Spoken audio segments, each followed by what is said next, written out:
Sayyid Muhammad Hassan Raza from mathemath.com.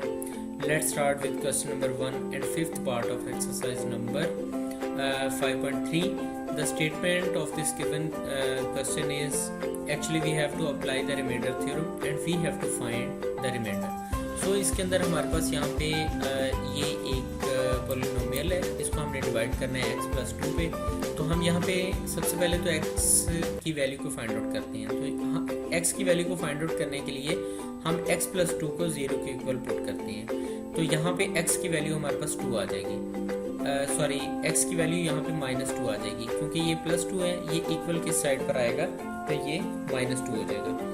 अब ये x की वैल्यू जो -2 है, इसको हम अपनी इस इक्वेशन में पुट करते हैं, पॉलिनोमियल में पुट करते हैं। ये आ जाएगा -2 का क्यूब -3 इंटू -2 का स्क्वायर +4 इंटू -2 -14। अब ये -2 का क्यूब -8 आ जाएगा। देखिए ये -2 का स्क्वायर +4 आएगा, यानी -2 का स्क्वायर का ये मतलब है -2 मल्टीप्लाइड बाई -2, तो ये आ गया +4। और ये +4 जब 3 से मल्टीप्लाई होगा तो ये 12 आ जाएगा। और यहाँ पे +4 इंटू ये -2 -14 यहाँ पे इसी तरह से आ जाएगा। ये -2 इंटू 4 यहाँ -8 आ जाएगा।